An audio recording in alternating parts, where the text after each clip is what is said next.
year shall be a favorite word for you in the name of Jesus Christ. Amen.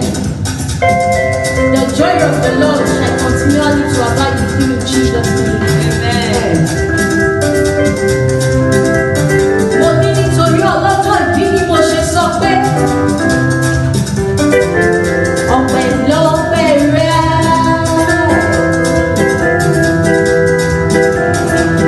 Arúgbó ọjọ́ láíláíláíláíláíláíláíláíláíláíláí. Ọba ìgbàanì, àwúwo má ṣe gbé.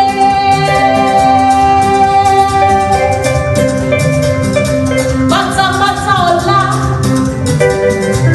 pátápátá ọlá, pátápátá ọlá. Àjíǹde àti ìyè, apá ńlá tó so ní ayé ró. Ọpẹ́ lọ́pẹ́ rẹ̀. Ayé ìbáṣẹ̀ ẹlẹ́yà wa, ọpẹ́ lọ́pẹ́ rẹ̀. Hey! Ọpẹ́ rẹ̀. Ọpẹ́ lọ́pẹ́ rẹ̀. Ayé ìbáyẹyẹ wa, ọpẹ́ lọ́pẹ́ rẹ̀. Ṣebí ọpẹ́ lọ́pẹ́ ọ̀pá mímọ́. Ọpẹ́ lọ́pẹ́ àtòbí jù lórí ayé mi o.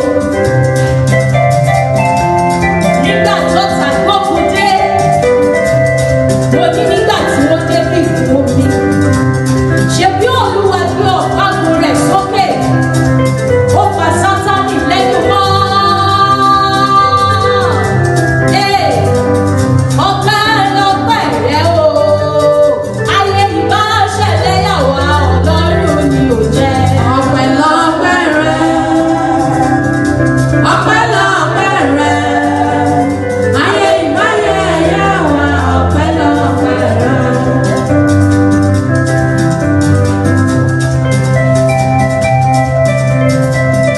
Come on, give the Lord your thanks.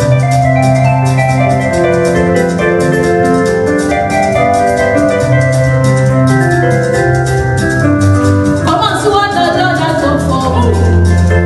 He has taken away my sorrow, now I am free. Akanabara, hallelujah, bara. Akanabara, hallelujah, bara.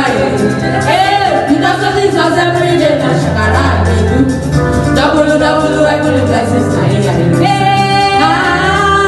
hey.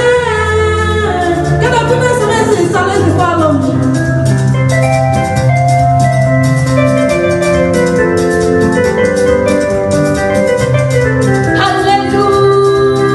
Hallelujah. Amen. For the Lord is good All the time. and all the time.